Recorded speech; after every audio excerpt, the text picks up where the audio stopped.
Welcome to JK411. So the NBA Finals is tomorrow. So I'm gonna have a guest come on my show, and we're gonna talk about the NBA Finals, and we're gonna give our thoughts about it. A guy who could shoot from the outside and make great defense as on on some of their best players, which is Myles Turner and Pascal Siakam. If he's play a game in his first time NBA Finals, this series is in the bag. But if he's not playing well, it could go in Indiana's way very quickly. Yeah, that is a good point you brought out too. The starting center from Oklahoma City Thunder, he's gonna have to step up in many different ways. He's gonna have to protect the paint.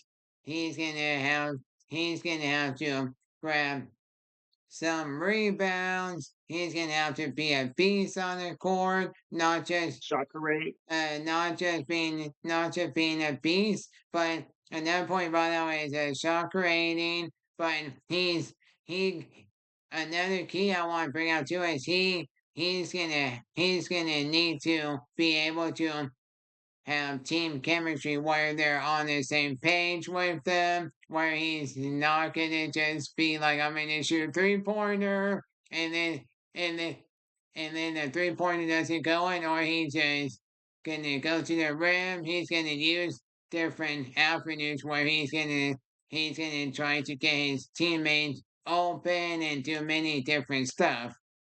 Yeah, I see. Yeah. And he's like a mini jerk out there sometimes. That's what he's playing as A+ games. So it's gonna be very interesting what does to allow this team to win. Yeah. Very, very true, very true, very true. So I'm gonna put up another picture. Give me a. Okay, so the next question I have is, so what do you think of Alex or Caruso being part of the Oklahoma City right now? Because he's such a good defender. What type of impact is he gonna bring to the team? What are your thoughts? Why I said defense because the team is a lot of people always think the starting lineup, but really next to Shai Gilgeous-Alexander, Alex Caruso has been the key to why the Thunder been so dominate Nate because he's been just getting the passing lanes and against guys who are 6 inches taller than him and just makes every formula better. We never saw this before in a team that's okay to have 5 guys who are under 6'7" to be able to just glide to the hoop and make big plays, plays, and then create offense with using defense. And he does a very good guy at just poking the ball, making a big defensive play happen. Murray just just hitting somebody's hand or just get bringing havoc, or just making a huge bucket with a steal. It's just gonna be very interesting what this how this team's going to win with the little things. That is another good point you brought out too, where he's gonna play great defense. He's gonna try to get the steal, and Right. he's gonna try to guard his man the best of his ability. He's gonna play playmaking out there as well. He's gonna drop like 14 or 15 points out there if he can. He's gonna do as much as he can to help the team. Hmm. Yes, yes. Now the next player I want to talk about is Myles Turner. Myles Turner is such a dominant NBA player for the Indiana Pacers. Why am I talking about him? Because this year he just been lights out for the playoffs this year. Why? Because he's playing defense. He's getting some blocks out there. He's just being a good passer where he's setting up his players where they could be able to make some 3 pointers or the player needs help getting to the rim. He's the type of player where he's utilizing his abilities out there. He's not afraid to go out there and prove to his team, I am going to be your starting center. I'm going to help the team win the championship. So he's going to be one of the key players on the Indiana Pacers, where he's gonna have to go out there and do everything as possible to go and get the championship this year. Yes. I like how you bring it up because I think it was about 6 years ago, well, if not four, or fun fact for all you NBA fans out there, there used to be a show called The Starters on NBA TV. And on it, Myles Turner tried to make his campaign to try to win Defense Player of the Year. He didn't get a single vote for the All Defensive Award when he went for it. For it. Go the years later, this year right here, in the playoffs, he's been the biggest key to why he has been Tyrese Haliburton, is in Pascal Siakam. It's a whole team effort. Third, Turner is leading the league in blocks for the playoffs, with 2.4 blocks a game. He's making big play at the 3-point range, opening up the team when they meet 5 guys to shoot a three. It's been basically eye popping of what he's been doing on the court, because they need all 9 guys who they put on the court, or maybe 10, and the game calls for it, to just play hard out there. Yeah. So Myles Turner is just making a big turning point to what this team needs.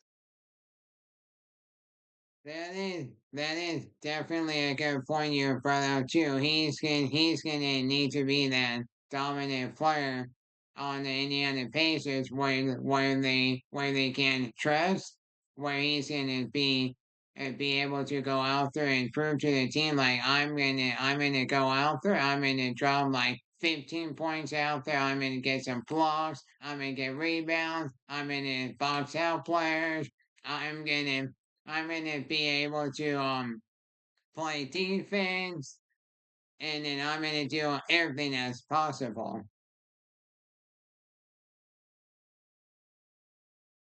Yeah. Yeah, yeah. So it's gonna be a really, really interesting NBA Finals this year. It's gonna be a good Hmm. matchup. So, Yeah, it so is gonna be the a so matchup. so the next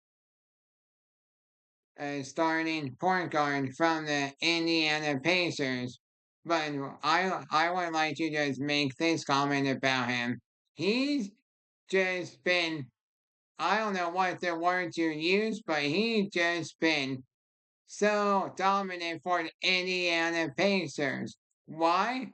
Because he just going out there and he just playing offense out there where he just shooting deep threes. He's going out there like I'm gonna drop 30 points out there, and then I'm gonna do it. Or like, and let me give you an example. Give you an example. If he says like I'm gonna drop 25 points, I'm gonna go out there and now I'm gonna do it. He's proving to the team like I'm gonna be that number one point guard for the team. This is one of the reasons they are having the why the Pacers are just being so dominant in the playoffs. Because he's just playing really good. Going to do devil's advocate with you, Jacob, because you made some very good points.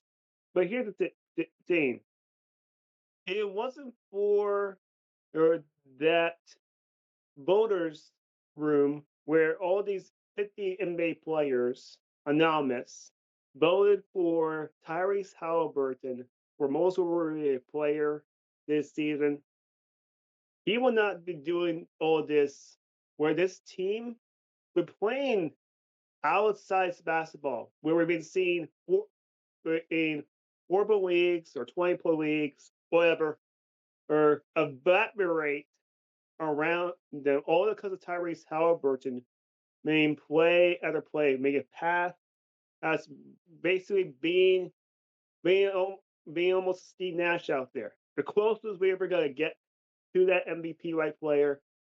There, he's just making big plays, and opening up his teammates, making a victory. It's been beautiful what he's been doing out there because they made him to play that way. They made him to play over 110% to have any chance of going this far. Or we have never, yeah, yeah. Everyone is excited for the underdog to win again, which hasn't happened since 2019. That is definitely a good point you brought out too, where he's such a dominant offensive player in the league right now, where he's doing like different cross moves out there. He's getting to the rim. He's making good passes out there. He just being such a dominant player for the Pacers this year. Mhm. So, so the next question I have is, okay, what impact is Pascal Siakam going to bring to the Pacers? What are your thoughts? Impact. Well, the Eastern Conference playoffs MVP is going to is going to try. He's already won for my team, the Toronto Raptors, 30 years ago. Right now, he wants to win that second ring. Ring. Collier won the asterisk, but he still won the ring. He wants to get that second ring going. He was a guy who they traded for one of the only guys who they traded for. The other guys been developed on this squad, and he's just going to allow this team to have this another shock aware to help out Tyrese Haliburton because they need a guy who can make over 25 points. They just need somebody who could get the high game points and elevate the team in offensively. And he's a good defender as well. This team's more than just a beautiful offense going. And they're playing hard, very good defense. And it elevates their offense to make that 110 points, which is what the playoffs, what 2020 is, where the team who makes over 110 is going to win the basketball game. Hey, you can hold up your team to down to that number, you got a chance to win. That's the way how basketball is today. Yeah, that is another excellent point you brought out too. Where where Pascal Siakam, he's gonna have to go out there and be able to help out Tyreek Allerberg, where he's gonna have to help him out, where he's gonna have to drop some points out there, where he's gonna have to be able to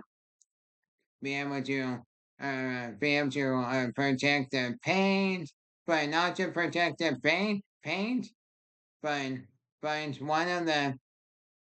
one of the things I want to also bring out too is he's gonna need to be able to grab some rebound. Like, let me give you a example. Like Myles Turner, if he's struggling out there, or where the Oklahoma City Thunder is like just being a beast out there, where they're just boxing him out, or they're just playing really good defense out there. He's gonna have to go out there, and he's gonna have to be the next player to step it up, where he's gonna have to show to the team, I am actually not gonna just play offense. I'm gonna grab some rebounds and then I'm gonna make some plays like that too, so that he can lighten the load for Myles Turner. Hmm. This is actually the best I ever heard you said things about basketball, Jacob. Because Pascal Siakam does do all that you just said, and the team just needs everything to be brightened up.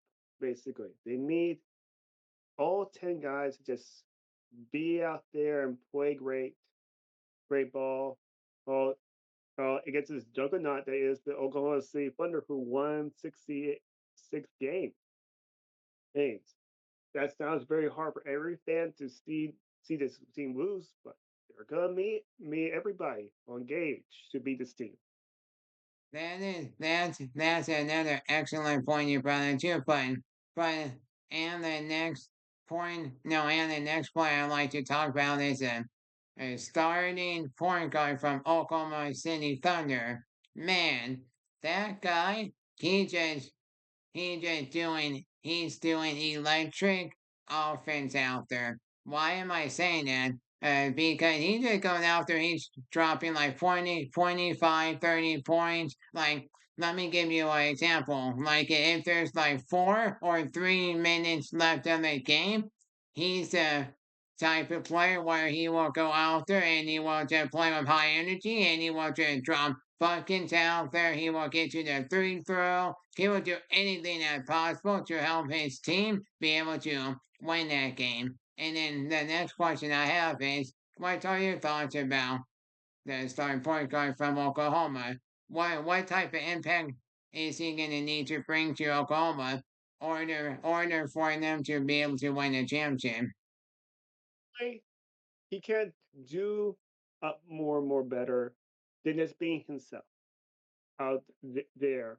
Right? I remember talking on Discord about the difference between him and Luka Doncic because people have been saying that Luka Doncic is better than Shai Gilgeous-Alexander. But really, he's been the best player across the league this past year. This MVP has been where he's making beautiful offense happen, shot creating, making big plays with breaking down players on the baseline. But then he's dangerous at the 3-point line. He's very aggressive when it comes to just on defense. He makes more impacts every time he goes. I try to look and see what kind of player he is as in for NBA history.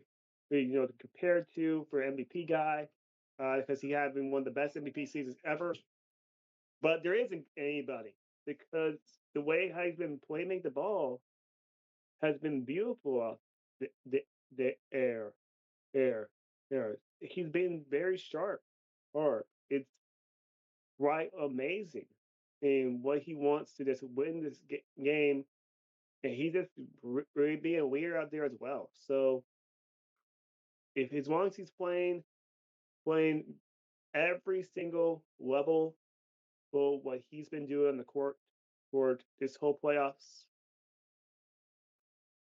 it's gonna be very hard to stop the Thunder for winning a title. That is another good point you brought up too. He's going to be very, very hard to stop too. But I'm going to ask you one more question. So, what are your thoughts about the backup center from the Oklahoma City Thunder? Backup center, right? Which one, Isaiah Hartenstein or Jalen Williams? Yeah, I'm talking about the player who and they traded and the Knicks traded. Oh, okay. You said backup center. Whoops. Anyway, anyway, here's the thing: Isaiah Hartenstein, both him and Chet Holmgren been starting together, and and basically they've been trying to go with either small ball, they've been trying to go with tall twin towers. But really, Isaiah Hartenstein has been their defense anchor. Now he's not playing for over 30 minutes like he usually did in the season, but he's just gonna be there, just an extra guy to get the boards and make a big decent play. They want more speed out there. That's what the Thunder does.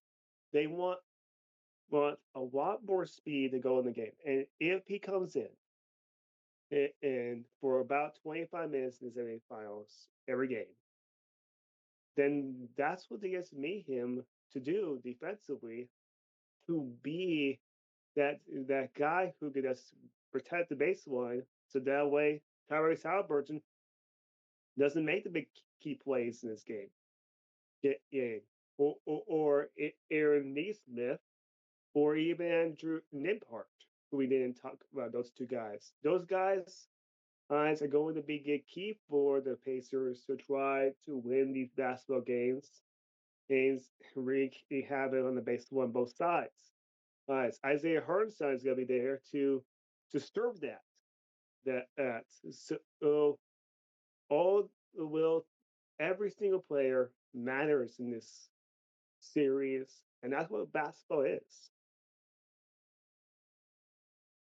That is a great point you brought out too. He's gonna be a great. No, he can be another great piece for the Oklahoma City Thunder, where they could have him out there, where he could grab rebounds. He could be a good rotational player. So then and they could rest one of their players, and then he could come in and he could just be dominant where he protects the paint, and there's many other things he's gonna be doing for the Oklahoma City Thunder, where the Oklahoma City fans are gonna be cheering, and they're gonna be so happy he's gonna be on Yeah. the court. Why? Because Yeah. he just a good and additional player to Oklahoma City Thunder. That was a good move by Oklahoma to pick him up. Yeah.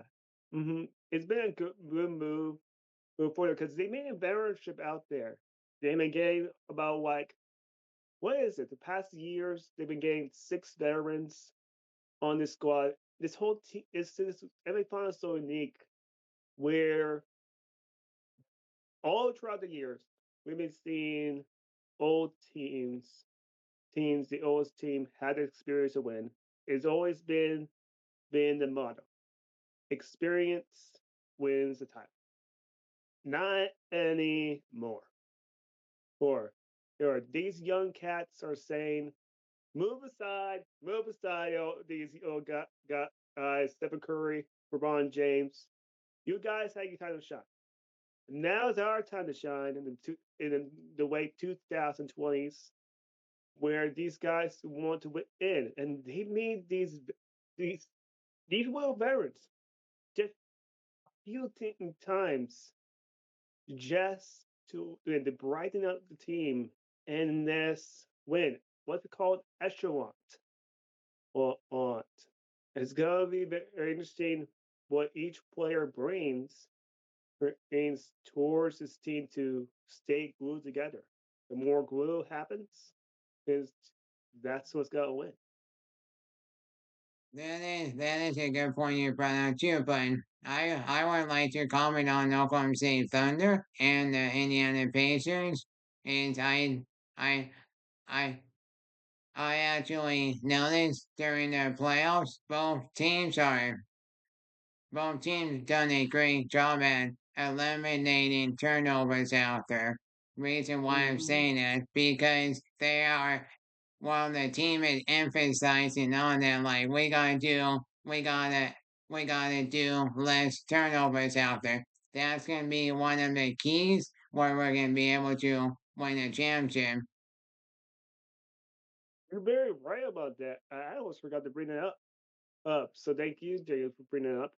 The thing is, it is also a key is which teams gonna hold themselves under 15 turnovers. What I mean by that, because both of these teams are very good at destroying the ball, and both these teams are good at keeping the protecting the ball. So whoever's gonna have the highest turnovers is probably gonna be the team who loses the game. Whoever's gonna have the most fast breaks is going to win the game. And, and so, and both of these teams love to have small ball in their lineup as well. Oh, yeah, yeah. So it's gonna be interesting what line they bring to able to win this series fully.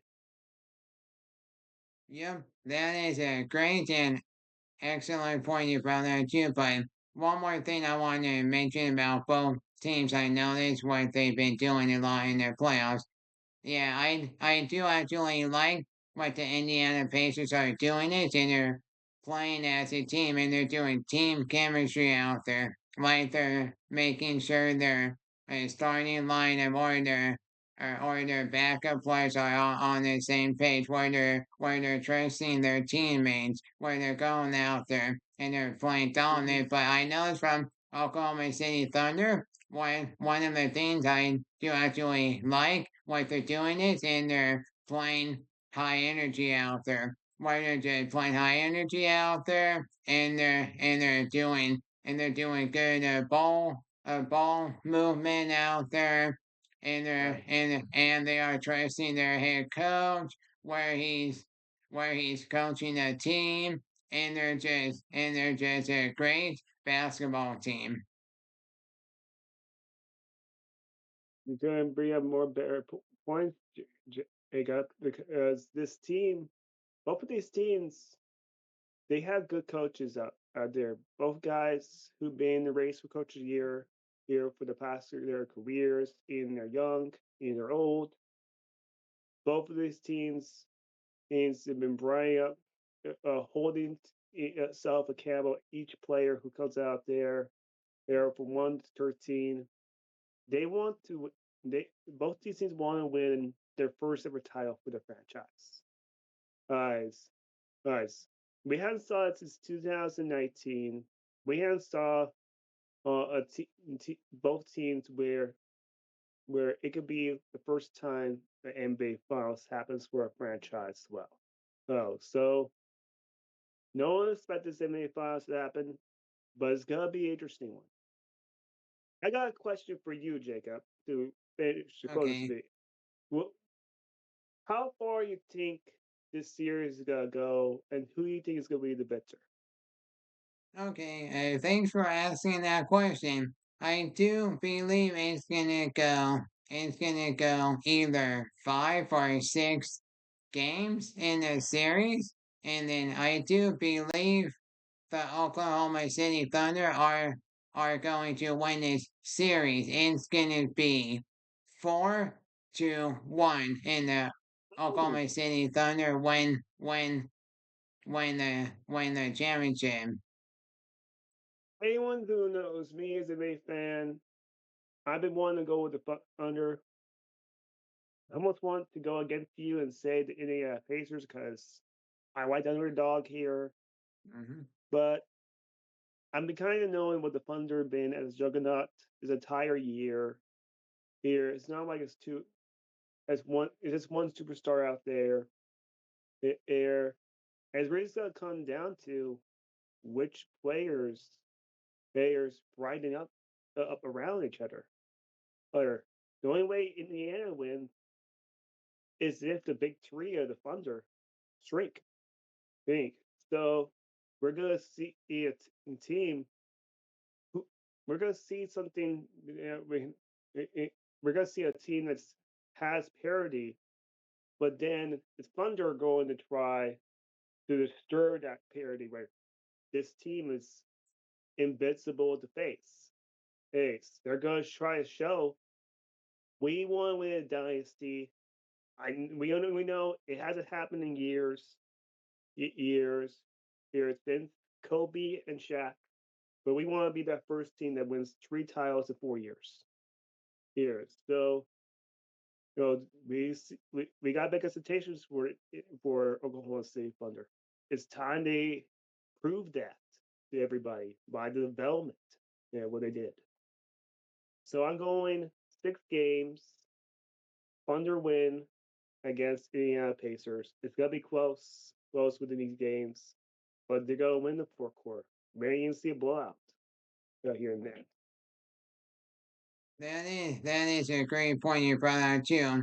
Every NBA final games, it's gonna be a close matchup. It's gonna be a fun series to watch on TV. It's gonna be it's gonna be the highlight of NBA this year, where uh where you see the Oklahoma City Thunder and the Indiana Pacers in the NBA Finals this year. It's gonna come down to like 3 minutes left of the game, and Yes. it's gonna come down to that where either team they're gonna go out there and they're gonna give it all.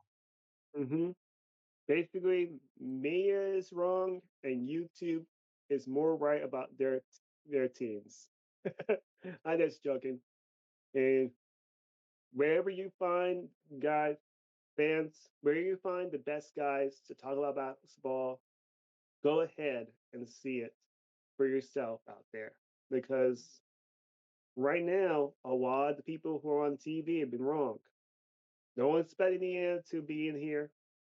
Here, everyone down the Thunder, and now it's coming down to this: the two best teams from January all the way to June are here to play for something that they never thought they could be in. We will see who wins. Thanks for sharing. So then, okay. Thanks for coming on my channel today. Oh, and then, and then hopefully you had a great time doing it too. Yes, JFC obligations. You can find me at guys. See, and hope you could bring up both of our channels to see who gets to over the 100 first. That's a joke. It's not a challenge. We just here help out each other as best friends do. So hope to see you guys. Enjoy the good May finals here because it's gonna be a good one, folks. No matter how far the series goes. Okay. Talk to you all later.